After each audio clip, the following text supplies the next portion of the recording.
యేసయ్యా, వందనం యేసయ్యా, వందనం యేసయ్యా. నీవు చేసిన మేలకు, నీవు చూపిన కృపలకు, నీవు చేసిన మేలకు, నీవు చూపిన కృపలకు. ప్రకారంగా 91వ కీర్తన చదువుకుందాం పిల్లరా. మహోన్నతిని చాటును నివసించి వాడే సర్వశక్తి నీడను విశ్రమించేవాడు. ఆయనే నాకు ఆశ్రయము, నా కోట, నేను నమ్ముకున్న నా దేవుడని నేను యెహోవాని గురించి చెప్పుచున్నాను. వేటకాని ఊరిలో నుండి ఆయన నిన్ను విడిపించును, నాశనకరమైన తెగులు రాకుండా నిన్ను రక్షించును. ఆయన తన రెక్కలతో నిన్ను కప్పును, ఆయన రెక్కల క్రింద నీకు ఆశ్రయం కలుగును. ఆయన సత్యము కేడెమును డాలునై ఉన్నది. రాత్రి వేళ కలుగు భయమునకైనను, పగటి వేళ ఎగురు బాణమునకైనను, చీకటిలో సంచరించు తెగులునకైనను, మధ్యాహ్నం మందు పాడుచి రోగమునకైనను నీవు భయపడుకుందువు. నీ ప్రక్కన 1000 మంది పడినను, నీ కుడి పక్కన 10,000 మంది కూలినను అపాయం నీ యొద్దకు రాదు. నీవు కన్నులారా చూచుచుండగా భక్తిహీనులకు ప్రతిఫలం కలుగును. యెహోవా నీవే నా ఆశ్రయము అని నీవు మహోన్నతుడైన దేవుని నీకు నివాసస్థలముగా చేసుకుని ఉన్నావు. నీకు అపాయం ఏమీ రాదు, ఏ తెగులును నీ గుడారము సమీపించదు. నీ మార్గములన్నిటిలో నిన్ను కాపాడుటకు ఆయన నిన్ను గూర్చి తన దూతలుగా ఆజ్ఞాపించును. నీ పాదములకు రాయి తగలకుండా వారిని తమ చేతుల మీద ఎత్తి పట్టుకుందరు. నీవు సింహములను, నాగుపామును త్రొక్కెదవు, కొదమ సింహములను, భుజంగములను అనగదొక్కెదవు. అతను నన్ను ప్రేమించున్నాడు గనుక నేను అతన్ని తప్పించదను. అతను నా నామం ఎరిగిన వాడు గనుక నేను అతన్ని గనపరచెదను. అతను నాకు మొరపెట్టగా నేను అతనికి ఉత్తరం ఇచ్చేదను. శ్రమలో నేను అతనికి తోడై ఉండేదను.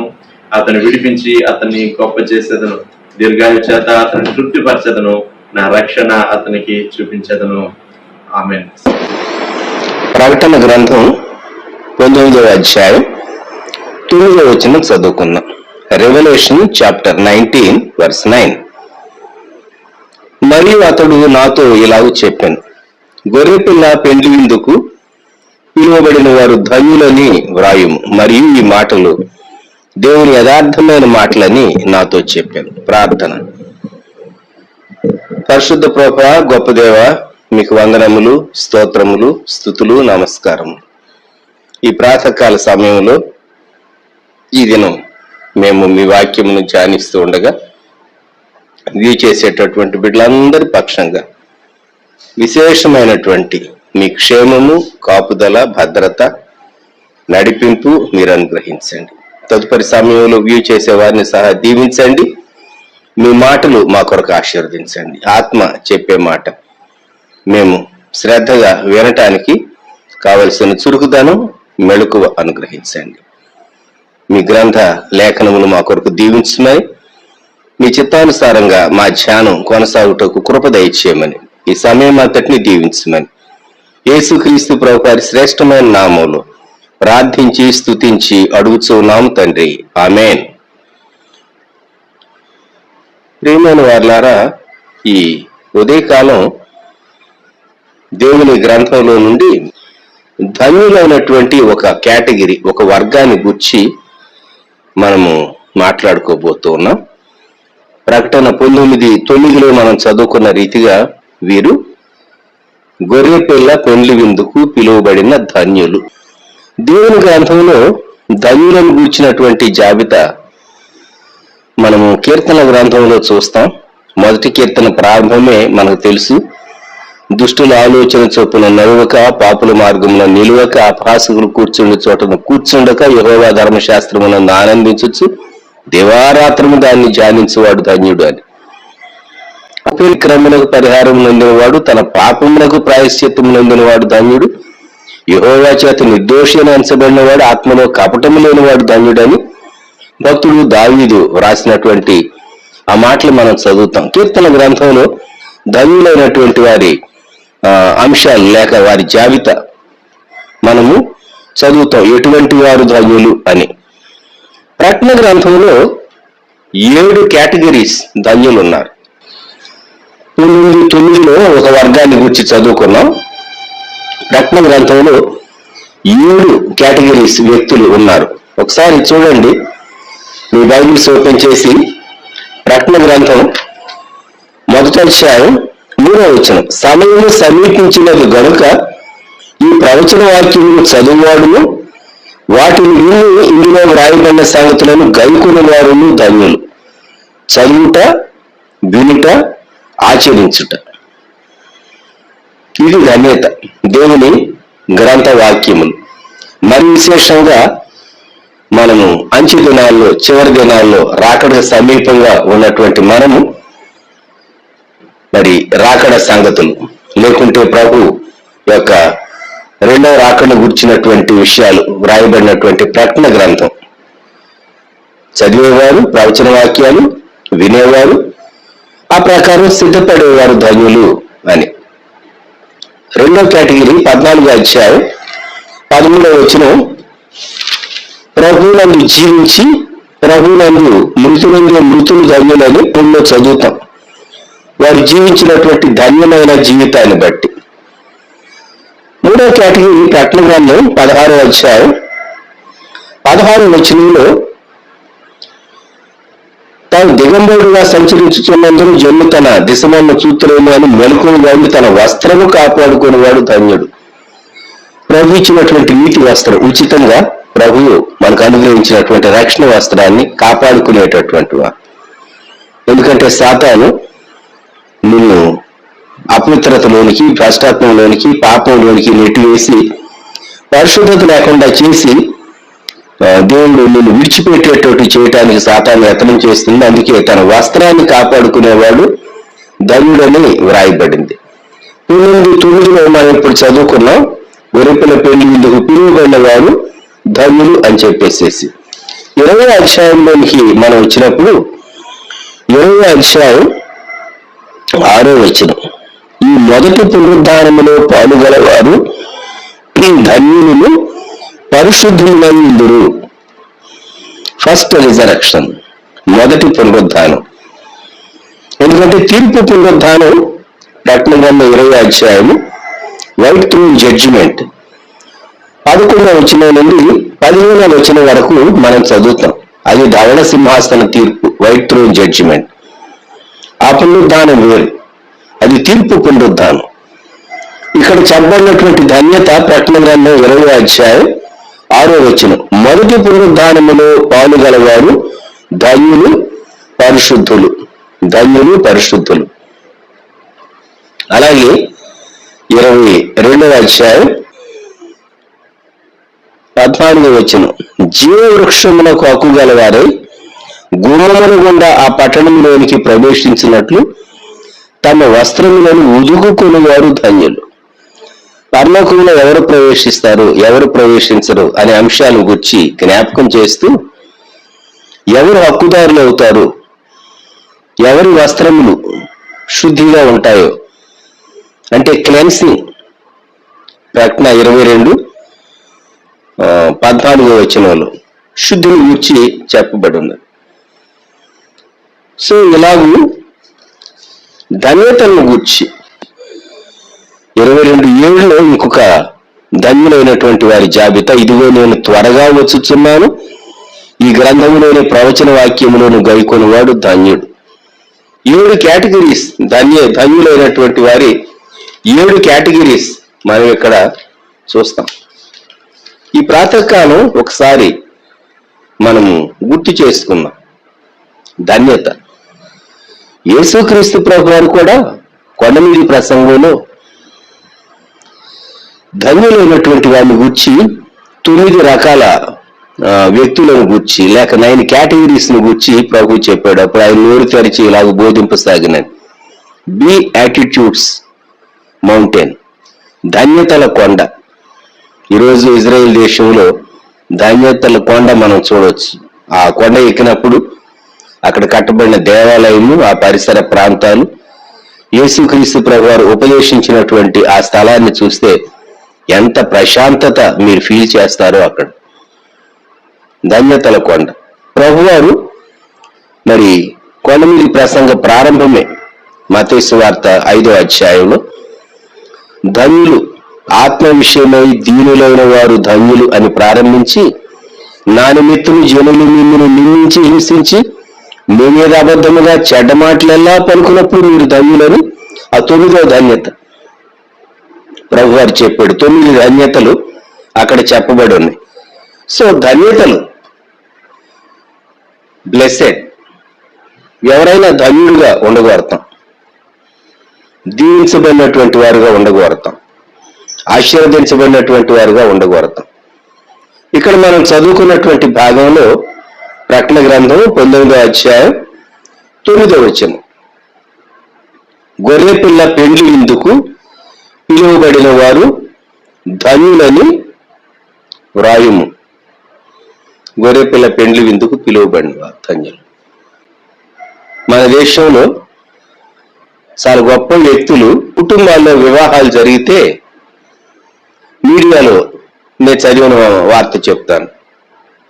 కొంతమంది ఆ వివాహ ఆహ్వానంతో గెస్ట్లకు మరి బంగారు నాణేలు లేక విలువైనటువంటి జ్యువెలరీనో లేకుంటే ముత్యాలో లేకుంటే ఏవేవో చాలా ఖరీదైనటువంటి ఆహ్వానముతోనే విలువైనటువంటి వస్తువు ఆ ఇన్విటేషన్తో పాటు ఆహ్వానితులందరికీ వారికి కలిగినటువంటి ధనము కొలది లేక స్టేటస్ కొలది లేక సమృద్ధి కొలది డబ్బు కొలది ఆహ్వానితులను వారు ఆహ్వానించేటప్పుడు ఆ వెల్కమే, ఇన్విటేషనే చాలా గ్రాండ్ గా జరిగించినటువంటి వారు భారతదేశంలో ఉన్నారు. జ్ఞాపకం పెట్టుకుందాం.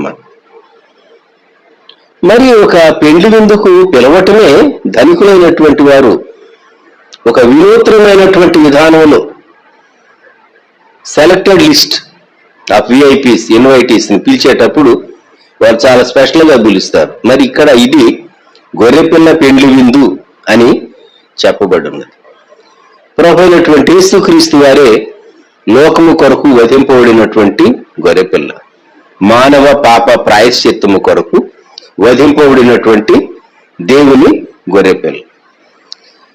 ఆయన వధింపబడిన వాడని తన రక్తం ఇచ్చి ప్రతి జనములో నుండి ప్రతి ప్రజలో నుండి ఆయన మనుషులను కొని తండ్రి అయిన దేవునికి వారిని ఒక రాజ్యముగా యాజకులనుగా చేశారని పరలోకంలో ఒక పాట వినబడుతూ ఉన్నట్టు మనము ప్రకటన గ్రంథం 5వ అధ్యాయములో 9-10 వచనాల్లో చూస్తాం. ఆ పెద్దలు, నీవు ఆ గ్రంథమును తీసుకుని దాని ముద్రలను విప్పుటకు యోగ్యుడు, నీవు వధింపబడిన వాడనై నీ రక్తం ఇచ్చి ప్రతి వంశంలోను ఆయా భాషలు మాట్లాడు వారిలోను ప్రతి ప్రజలోను ప్రతి జనములోను దేవుని కొరకు మనుషులను కొని మా దేవునికి వారిని ఒక రాజ్యముగాను యాజకులను గాను చేస్తేవి గనుక వారు భూలోకమందు ఏలుదురని క్రొత్త పాట పాడుదు. యేసుక్రీస్తు ప్రభు వధింపబడినటువంటి రక్షకుడు, ఆయన మన పాపముల కొరకు వధించబడినటువంటి రక్షకుడు. అందుకే గొర్రెపిల్ల వివాహోత్సవ సమయం, వధింపబడినటువంటి గొర్రెపిల్ల యొక్క పెళ్లి సమయం, ఎవరి కొరకైతే ప్రభు ప్రాణం పెట్టాడో ఆ సంఘాన్ని గూర్చి, ఆ సంఘాన్ని ప్రభు స్వీకరించేటటువంటి ఆ పెళ్లి విందు మనము జ్ఞాపకం చేయబడుతున్నాం. ఆ పెళ్లి విందుకు పిలువబడిన వారు ధన్యులని. యూదులు తమ వివాహాన్ని ఎలాగూ జరిగిస్తారు అనే అంశాన్ని గురించి చాలా సంవత్సరాల క్రితం నేను ఒక ఎన్సైక్లోపీడియాలో చదివాను. ఒక బైబిల్ ఎన్సైక్లోపీడియాలో అభిజ్ఞాన సర్వస్వంలో యూదుల యొక్క వివాహం ఎలా ఉంటుంది, క్రిస్టియన్ వెడ్డింగ్ ఎలా ఉంటుందో మనందరికీ తెలుసు. ఆ ప్రొసీజర్ తెలుసు. యాజకులు లేక దైవజనులు, పెళ్లి కుమారుడు పెళ్లి కుమార్తె, ఇరువైపుల తల్లిదండ్రులు, బంధువులు, అలాగే పెళ్లి ప్రమాణాలు, ఈ విషయాలన్నీ చాలా గంభీరంగా క్రిస్టియన్ మ్యారేజ్ సాలమనైజేషన్ చాలా గ్రాండ్ గా ఉంటుంది అని మనకు తెలుసు. మరి యూదుల యొక్క వివాహం ఎలా ఉంటుంది, పురాతన కాలంలో కానీ మరి ఆయా కాలాల్లో జూయిష్ వెడ్డింగ్ సెరిమనీ ఎలా ఉంటుంది అని దానిని గూర్చి ఎన్సైక్లోపీడియా చదివినప్పుడు నాకు చాలా ఆశ్చర్యం అనిపించింది. ఎందుకు అంటే యూదుల యొక్క వివాహంలో ప్రధానము చేయబడుట బెట్రోతల్ అనేది చాలా ప్రాముఖ్యమైంది. మొదట బెట్రోతల్తో వారి వివాహానికి సంబంధించినటువంటి ప్రాసెస్ చాలా ముందుగా ప్రారంభమవుతుంది. బెట్రోతల్లో ఇరువురి సమ్మతి లేక వారికి సంబంధించినటువంటి వారందరూ కలిసి గాని కనీసం 2 సాక్షులు ఉండాలి. ఆ బెట్రోతలకు ప్రధానానికి మినిమం సాక్షులు, అబ్బాయి అమ్మాయి కాకుండా 2 సాక్షులు ఉంటారు. ఆ బెట్రోతలకు గుర్తు ఒక రింగో, ఒక బ్రేస్లెట్, ఏదో ఒకటి అది ఇవ్వబడుతుంది లేక ఎక్స్చేంజ్ ఉంటుంది. అప్పుడు బెట్రోతలు జరిగినట్లుగా ఎంచబడుతుంది. బెట్రోతలు అయిన తర్వాత వారు భార్యాభర్తలుగానే ఎంచబడతారు. అయితే పెళ్లి కుమార్తె తన తండ్రి అంటే ఉంటుంది. వివాహం దినం నిర్ణయించబడినటువంటి వివాహ దినాన పెళ్లి కుమారుడు తన స్నేహితులతో తన బంధువులతో కూడా కలిసి ఒక ప్రొసెషన్ గా పెళ్లి కుమార్తె ఇంటికి తాను వెళతాడు. అంతేకాదు ఆ సాయంకాల సమయం అయితే చాలా లైట్స్ వీటన్నిటితో అట్టహాసంగా పెళ్లి కుమారుడు బయలుదేరి పెళ్లి కుమార్తె దగ్గరకు వారి ఇంటికి వెళతాడు. పూర్వకాలంలో ఒకప్పుడు కట్నము, ఓలి అవన్నీ ఉండేవి. వాటిని గురించి మనం ఇప్పుడు మాట్లాడుకో. ఓల్డ్ టెస్టిమెంట్ లో ఆ పద్ధతులు కొన్ని ఉండేవి. పెళ్లి కుమార్తె ఇంటికి పెళ్లి కుమారుడు తన బంధువులు తన ఇంటి వారితో వెళ్ళిన తర్వాత పెళ్లి కుమార్తె ముఖం మీద వేయి ఉంటుంది. ఆ ముసుగు పెళ్లి కుమారుడే తొలగిస్తాడు. క్రిస్టియన్ వెడ్డింగ్ లో చాలా మందికి పెళ్లి కుమార్తె ఎందుకు ముసుగు వేసుకుంటుంది అని ఒక ప్రశ్న ఉంటుంది. సమస్త జనముల ముఖములను కప్పుచూ ఉన్నటువంటి ముసుగు ప్రభు తొలగిస్తాడు పర్వతం మీదని మన పాత నిబంధనలో చదువుతాం. ఆయన సంఘవధువును సిద్ధపరిచాడు. సంఘం యేసుక్రీస్తు ప్రభు యొక్క రక్తము చేత, వాక్యము చేత, ఆత్మ చేత శుద్ధి నుండి ప్రభు కొరకు యోగ్యమైనటువంటి పెళ్లి కుమార్తెగా సంఘవధువు సిద్ధపరచబడుచున్నది. కనుక పెళ్లి సమయం వచ్చినప్పుడు ఆయనే ఆ ముసుగును తొలగిస్తాడు. Then you can see the beauty of the church. సంఘం యొక్క సౌందర్యాన్ని అప్పుడు మనం చూడవచ్చు. సంఘం యొక్క సౌందర్యాన్ని చూడవచ్చు. ఇప్పుడు ముసుగు తొలగించిన తరువాత పెళ్లి కుమార్తెను తీసుకొని పెళ్లి కుమారుడు తన ఇంటికి వచ్చి వేస్తాడు.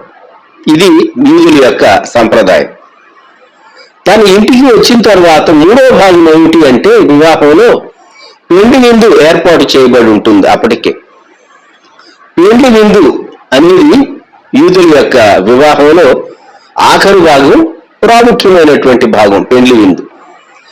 ఆ పెళ్లి విందులో పిలువబడినటువంటి వారందరూ పాలు పొందుతారు, గెస్టులందరూ పాలు పొందుతారు. దానితో పెళ్లి కార్యక్రమం పూర్తయినట్టు లెక్క.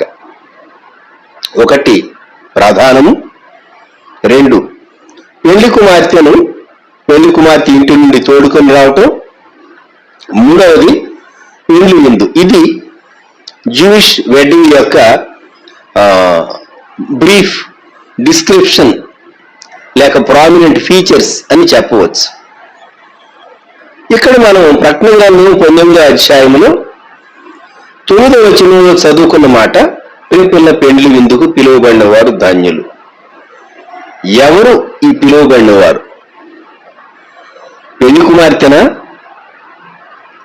పెళ్లి కుమార్తె ఆమె పెళ్లికి పిలవటం ఏంటి?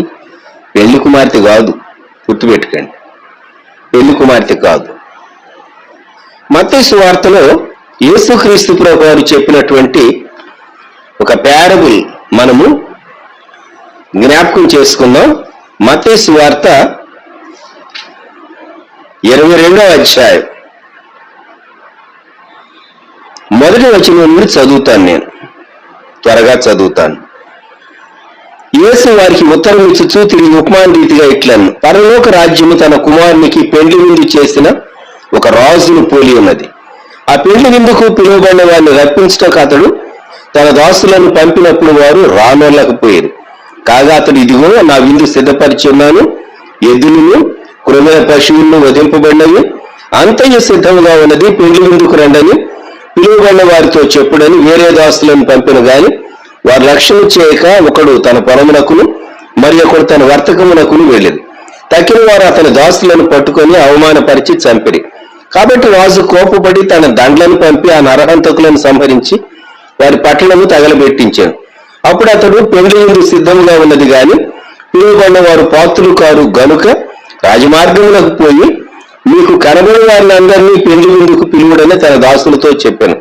ఆ దాసులు రాజమార్గములకు పోయి చెడ్డవారినేమి మంచివారినేమి తమకు కనబడిన వారిని అందరినీ పోగు చేసిరు గనుక విందుకు వచ్చిన వారితో ఆ పెండ్లిశాల నిండెను. రాజు కూర్చున్న వారిని చూడ లోపలికి వచ్చి అక్కడ పెళ్లి వస్త్రము ధరించుకోనని ఒకరిని చూచి, స్నేహితుడా, పెళ్లి వస్త్రము లేక ఇక్కడికి ఎలాగ వచ్చితివని అడుగ్గా వాడు మౌనమై ఉండెను.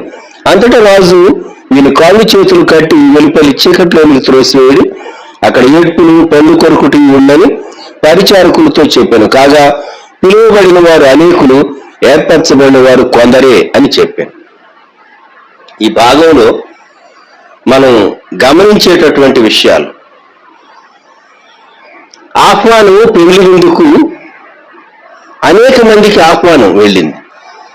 భూ దిగంత నివాసులారా, నా వైపు చూచి రక్షణ మీ యొక్క దిక్కులన్నిట్లో, దిక్ ప్లస్ అంతము దిగంతము, భూమి యొక్క అన్ని దిక్కుల్లో ఉన్నటువంటి వారులారా, యేసుక్రీస్తు ప్రభు యొక్క రక్షణ ఆహ్వానం లోకంలో ఉన్నటువంటి అన్ని దేశాలు, అన్ని ప్రాంతాలు, అన్ని భాషలు మాట్లాడేటటువంటి వారికి దేవుడు అనుగ్రహిస్తూ ఉన్నాడు.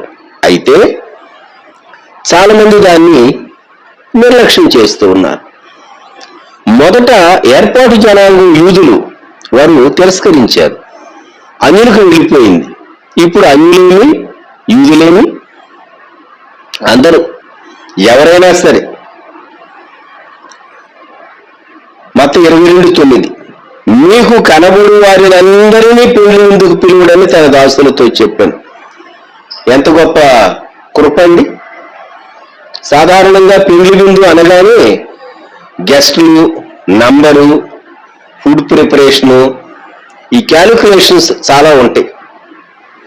కానీ యేసుక్రీస్తు ప్రభు రక్తం ప్రతి పాపిని శుద్ధి చేయటానికి చాలింది. ఆయన మనందరి కొరకు ఆయన సిద్ధపరిచినటువంటి ఆ విందు చాలా శ్రేష్టమైంది. సహవాస విందు చాలా గొప్పది. అయితే షరతు ఏమిటి అంటే, మనము మత్తయి సువార్త 22వ అధ్యాయంలో మనం గ్రహించేటటువంటి షరతు, పెళ్లి హాలుకు ఎంటర్ అయ్యేటప్పుడు, విందు హాలుకు ఎంటర్ అయ్యేటప్పుడు ఉచితముగా వారికి ఒక వస్త్రం ఇవ్వబడుతుంది. ఆ వస్త్రం వేసుకుని వారు పెళ్లిశాలలో ప్రవేశించాలి. వారి బట్టల పైన ఇంకొక వస్త్రాన్ని, ఇంకొక కవర్ లాంటిది, అంటే ఇంకొక అంగీ లాంటిది అనుకుందాం, వారు వేసుకుని అప్పుడు విందుశాలలో ప్రవేశించాలి. అది డ్రెస్ కోడ్ అన్నమాట. Dress code. ఇది ఏమి పెళ్లి వస్త్రము అంటే, యేసుక్రీస్తు ప్రభు అనుగ్రహించేటటువంటి నీతి వస్త్రము, రక్షణ వస్త్రము. ప్రభు చేత అంగీకరింపబడినటువంటి వ్యక్తులు, ఆయన రక్తం క్రిందికి వచ్చినటువంటి వారు, వారు ఆయన నీతిని ప్రతిబింబింపు చేసేటటువంటి వారుగా, వారు ఆయన నామమును స్తుతించేటటువంటి వారుగా, ఆయనను బట్టి విమోచింపబడినటువంటి వారుగా, తమ దోషములు క్షమించబడినటువంటి వారుగా వారు ఆ పెళ్లి విందులో ప్రవేశిస్తారు. తండ్రి అయినటువంటి దేవుడే మరి తన కుమారుని కొరకు పెళ్లి విందుకు పిలిచినటువంటి ఆ రాజుగా ఆయన కనబడుతూ ఉన్నాడు. 22:2 పరలోక రాజ్యము తన కుమారునికి పెళ్లి విందు చేసిన ఒక రాజును పోలి ఉన్నది. కనుక ఈ విందులో వచ్చినటువంటి వ్యక్తి, ఒక వ్యక్తి వస్త్రం లేకుండా వచ్చాడు. మరి ఎంట్రన్స్ దగ్గర ఎలాగూ తాను రాగలిగాడో మనకు తెలియదు. మొత్తం మీద పెళ్లి వస్త్రం లేకుండా విందుశాలలో కూర్చున్నాడు. ఇతను మాత్రమే ప్రత్యేకంగా కనబడుతున్నాడు. వస్త్రం లేదు ఇతనికి. తన మామూలు వస్త్రాలు ఉన్నాయి, పెళ్లి వస్త్రం లేదు. మన స్వంత నీతి, మన స్వంత పద్ధతులు యేసుక్రీస్తు ప్రభు యొక్క రాజ్యమునకు హక్కుదారులు వారసులుగా ఎవరిని చేయు. అనేక దేశాల్లో వారి వారి ఇజమ్స్ వారికి ఉన్నాయి. వారి ధ్యాన పద్ధతులు, వారి తపో పద్ధతులు, లేకుంటే వారు మోక్ష మార్గం చేరటానికి వారు ఆచరించేటటువంటి పద్ధతులు అనేకం ఉన్నాయి. అయితే ప్రభు అయినటువంటి యేసుక్రీస్తు ఆయన ఏర్పరిచినటువంటి పరలోక రాజ్యమును సమీపించడానికి మాత్రం యేసుక్రీస్తు ప్రభు రక్తము మాత్రమే సాధనము, మార్గము, నా ద్వారానే తప్ప అని ప్రభు చాలా తేటగా చెప్పాడు. పరలోక రాజ్యాన్ని చూడలేడు, పరలోక రాజ్యంలో ప్రవేశింపలేడు. యేసుక్రీస్తు ప్రభువే ఆయనే మార్గము, ఆయనే సత్యము, ఆయనే జీవం. పెళ్లి వస్త్రం లేకుండా విందులో కూర్చున్నటువంటి వ్యక్తిని వెలుపలి చీకటిలోనికి పారవేశారు. నా భక్తి, నా నియమబద్ధమైనటువంటి జీవితం యేసుక్రీస్తు ప్రభువుతో సంబంధం లేకుండా, నా నిష్ట లేకుంటే నేను చేసే ధర్మకార్యాలు, పుణ్యకార్యాలు, అవి ఇవి ఎన్నెన్నో మానవుడు ఏకరువు పెట్టవచ్చు. ఒకవేళ ఆర్గ్యూ చేసి ఉంటాడేమో ఆ గేటు దగ్గర వాళ్ళతో, నాకు ఆ యజమాని తెలుసు, నేను పెళ్లి వస్త్రం లేకుండా వెళ్ళినా లోపలికి ఆయన నన్ను ఏమి చేయరు అని ఒకవేళ ఆర్గ్యూ చేసాడేమో తెలియదు. మొత్తం మీద వచ్చి కూర్చున్నాడు లోపల. వెలుపలి చీకటిలోనికి తాను పంపివేయబడ్డాడు, బంధించి పడద్రోయబడ్డాడు. చాలా విచారకరం కదా. ఇప్పుడు పెళ్లి విందుకు పిలువబడినటువంటి వీరు ఎవరు? ఇది మన ప్రశ్న. పెళ్లి కుమారుడు ఉన్నాడు, పెళ్లి కుమార్తె ఉన్నది. పెళ్లి కుమారుడు, పెళ్లి కుమార్తె ఉన్నారు. పెళ్లి విందుకు పిలువబడినటువంటి వారు ఉన్నారు. నేను చెప్పబోయేటటువంటి సందేశం కొంచెం మీకు ఆశ్చర్యాన్ని రేకెత్తించవచ్చు. జాగ్రత్తగా గమనించండి, జాగ్రత్తగా వినండి. యేసుక్రీస్తు ప్రభు మధ్యాకాశంలోనికి పరలోకము నుండి పరిశుద్ధులతో వచ్చి సంఘమును ఆయన తీసుకుని వెళ్ళిన తరువాత ఏ విధంగా శ్రమలు ప్రారంభమవుతాయని ఈ ప్రకటన గ్రంథంలో శ్రమలను గూర్చి, విప్పబడినటువంటి ముద్రలను గూర్చి ప్రకటన గ్రంథం 6వ అధ్యాయంలో నుండి మనం చదవటం ప్రారంభిస్తాం. ఇప్పుడు మనం ఏ విధంగా శ్రమలను గూర్చి మాట్లాడుకుంటూ ఉన్నాం. కొందరు విడువబడతారు, రాకడలో ఎత్తబడకుండా కొందరు విడువబడతారు. విడువబడినటువంటి వారి సంగతి ఏమిటి? ప్రకటన గ్రంథం 6వ అధ్యాయంలో ముద్రలు విప్పబడుతూ ఉండగా భూమి మీద కొన్ని సంభవాలు సంభవిస్తాయి. ప్రకటన 6వ అధ్యాయంలో 6వ ముద్ర విప్పే వరకు జరిగేటటువంటి విషయాలు రాయబడి ఉన్నాయి. మనం ప్రకటన గ్రంథం 7వ అధ్యాయం వచ్చేసరికి ముద్రించబడినటువంటి యూదుల యొక్క లెక్క. ప్రకటన గ్రంథం 7వ అధ్యాయం 4వ వచనం, మరియు ముద్రింపబడిన వారి లెక్క చెప్పగా వింటిని, ఇశ్రాయేలీయుల గోత్రములన్నిటిలో ముద్రింపబడిన వారు 144,000 మంది.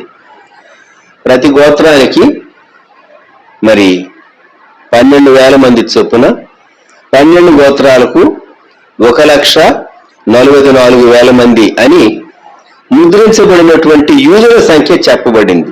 ఈ యూదులు కాక ప్రకటన గ్రంథం 7వ అధ్యాయం 9వ వచనం, అటు తరువాత నేను చూడగా ఇదిగో ప్రతి జనములో నుండి, ప్రతి వంశములో నుండి, ప్రజలలో నుండి ఆయా భాషలు మాట్లాడువారిలో నుండి వచ్చి ఎవడునూ లెక్కింపజాలని ఒక గొప్ప సమూహము కనబడెను. వారు తెల్లని వస్త్రములు ధరించుకున్న వారై ఖర్జూరపు మట్టలు చేత పట్టుకొని సింహాసనం ఎదుటను గొర్రెపిల్ల ఎదుటను నిలువబడి, సింహాసనాసీనుడైన మా దేవునికిని గొర్రెపిల్లకును మా రక్షణకై స్తోత్రమని మహాశబ్దముతో ఎలుగెత్తి చెప్పిరి. వీరెవరు అంటే శ్రమలలో రక్షింపబడినటువంటి వారు అని మనము ఒక ఇంటర్ప్రిటేషన్ దీనిని మనము అంగీకరించవచ్చు. ఎందుకు అంటే 2 కారణాలు. యోహాను అడిగాడు 13వ వచనంలో, తెల్లని వస్త్రములు ధరించుకున్న వీరెవరు, ఎక్కడ నుండి వచ్చిరని నన్ను అడిగాను. ఆ పెద్దలలో ఒకరు యోహాను అడిగారు. యోహానుకు తెలియదు, ఆ పెద్దే జవాబు చెప్పాలి. కానీ యోహాను అడిగేటట్లు చేయటం కొరకు యోహానుకు ప్రశ్న వేయబడింది. అందుకు యోహాను అన్నాడు 14వ వచనంలో, అందుకు నేను అయ్యా నీకే తెలియననగా. ఇక్కడ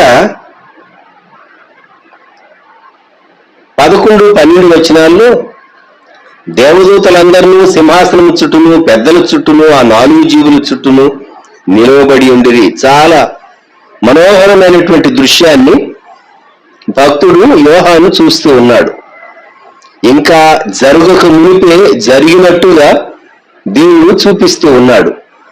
ఎంత గొప్ప దేవుడు అండి! ప్రపంచం ఏ పరిస్థితుల్లో నుంచి వెళుతుందో, భూమిలో ఏం సంభవిస్తాయో, పరలోకంలో ఏం సంభవిస్తాయో అన్ని దేవుడు ముందుగా వ్రాయించాడు. ఎంత ప్రేమగల దేవుడు, ఎంత కృపగలిగినటువంటి దేవుడు ఆలోచించండి.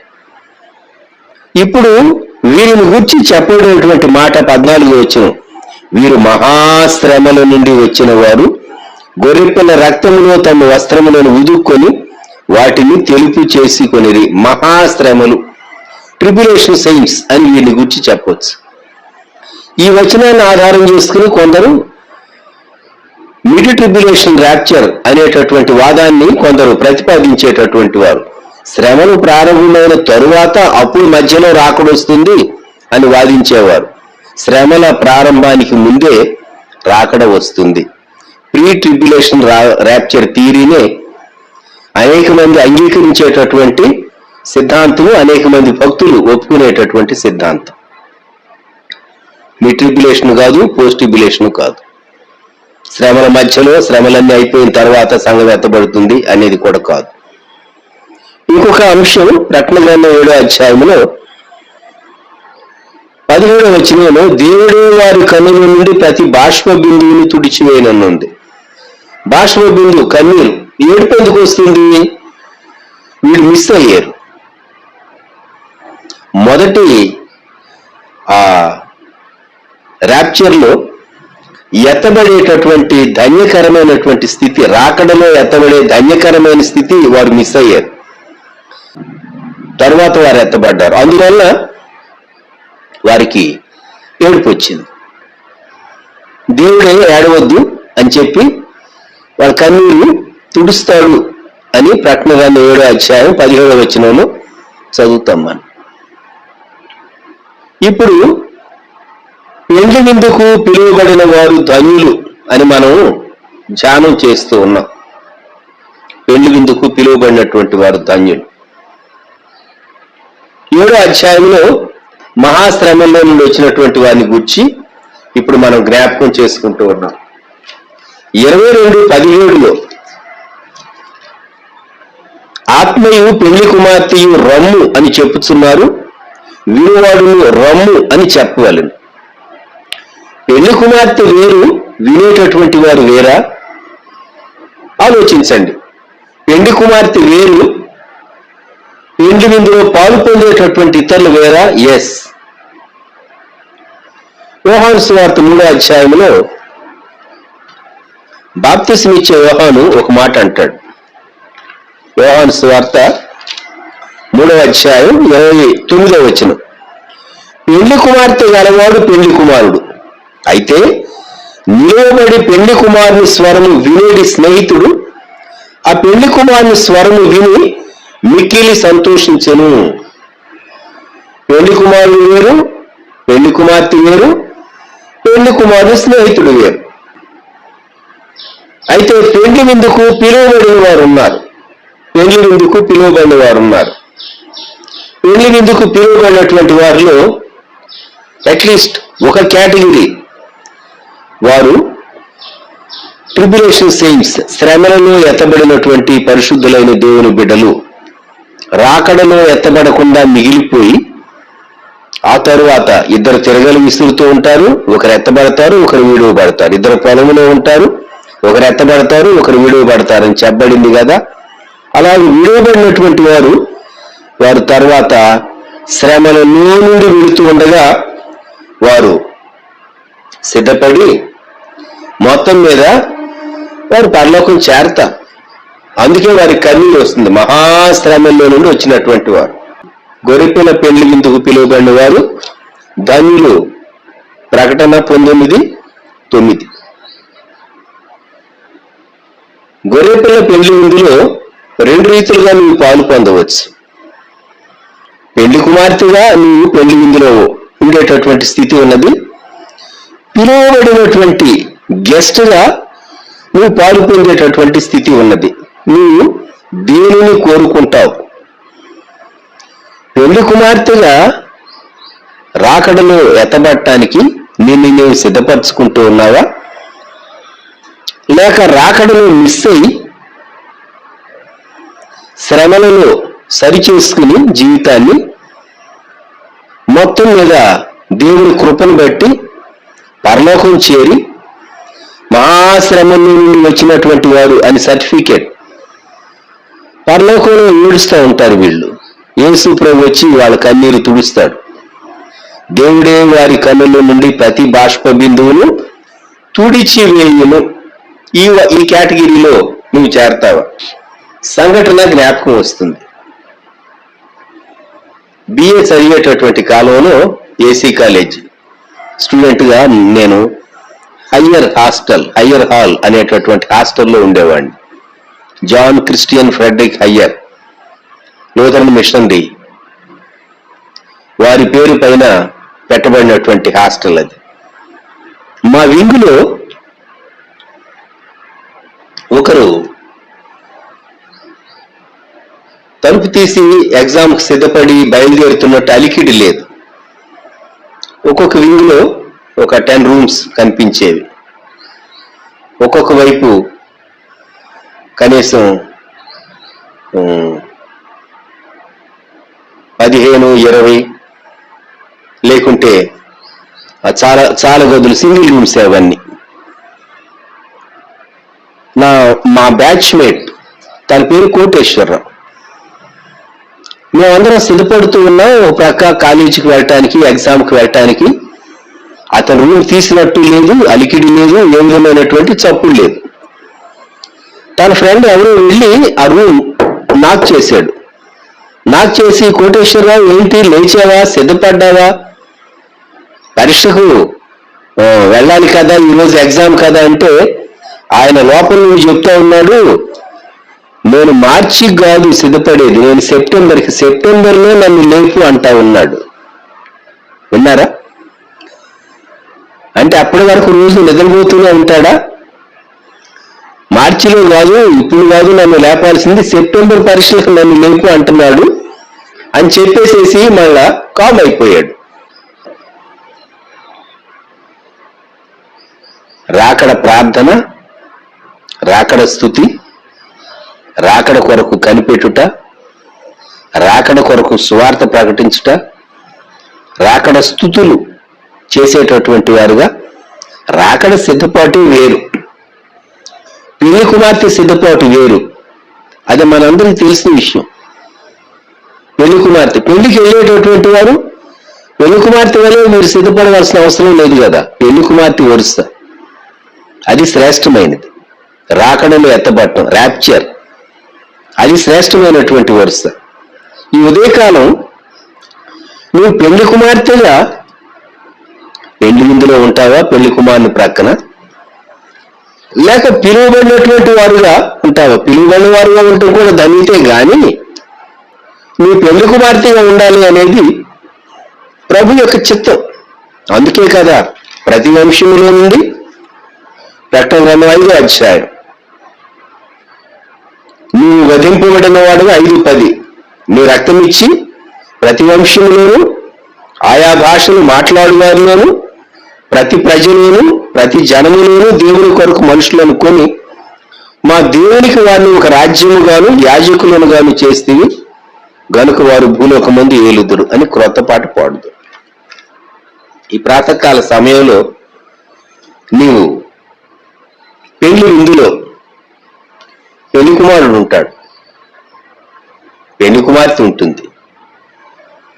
అలాగే పెళ్లి విందుకు పిలువబడినటువంటి వారు, ఆహ్వానించబడినటువంటి వారు ఉంటారు.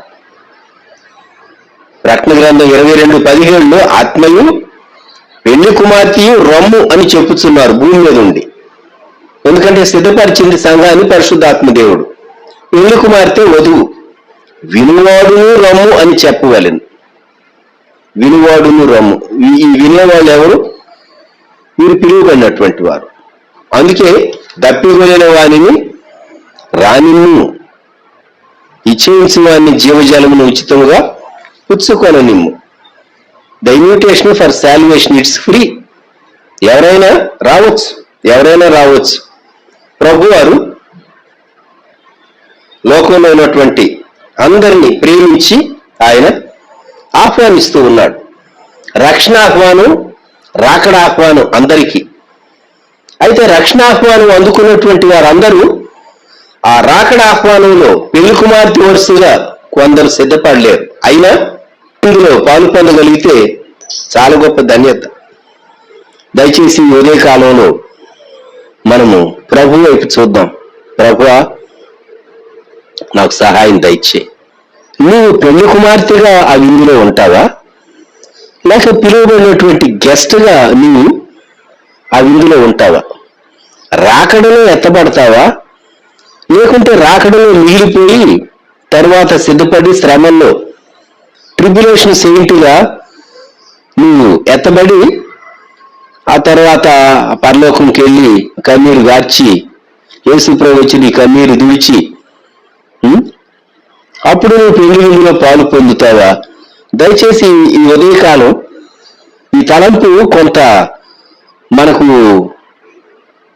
అంగీకరించడానికి కొంచెం హార్డ్ అనిపించవచ్చు. సంఘం అంతా ఎత్తబడుతుంది కదా, ప్రభు రాగానే మధ్యాకాశంలోని సంఘం అంతా ఎత్తబడుతుంది కదా అని కొందరికి భావన ఉండవచ్చు. కొందరు విడువబడతారు. ఎత్తబడేటటువంటి వారిలో ఉండాలని మనం ప్రయాసపడుతున్నాం.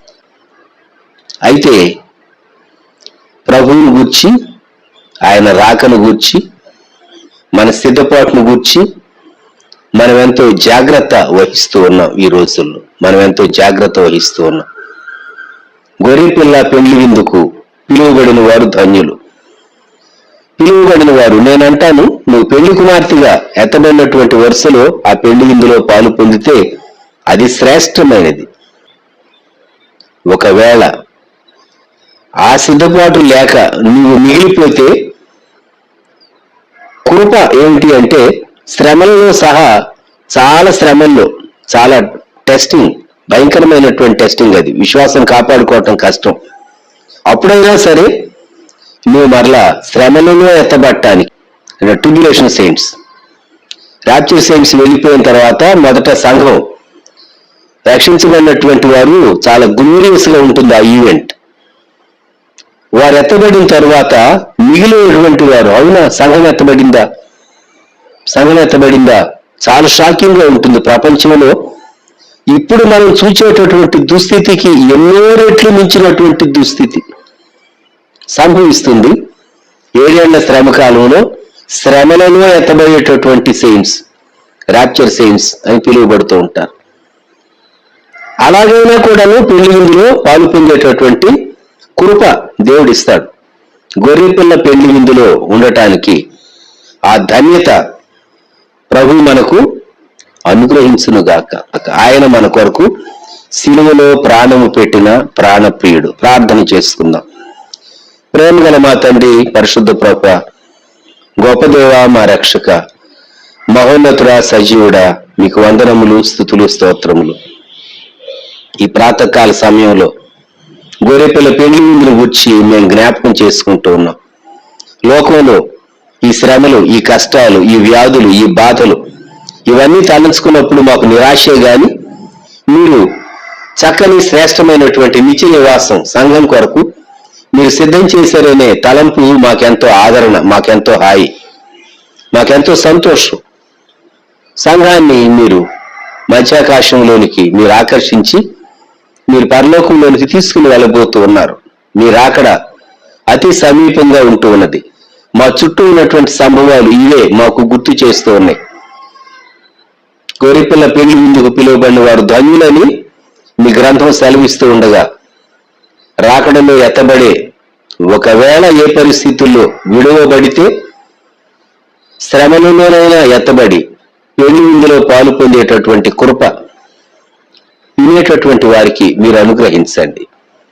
మా ఆయుష్కాలం మీ చేతిలో ఉన్నది. అలాగే తండ్రి నిర్ణయించినటువంటి రాకడ సమయం అది తండ్రికి మాత్రమే తెలుసని మీ లేఖన భాగం సెలవిస్తూ ఉండగా, మేము సిద్ధపాటు కలిగి మీ రాకడను అపేక్షించే వారంగా, గొర్రెపిల్ల రక్తము చేత విమోచించబడిన వారంగా, నీతి వస్త్రము, పెళ్లి వస్త్రము కలిగినటువంటి వారంగా మేము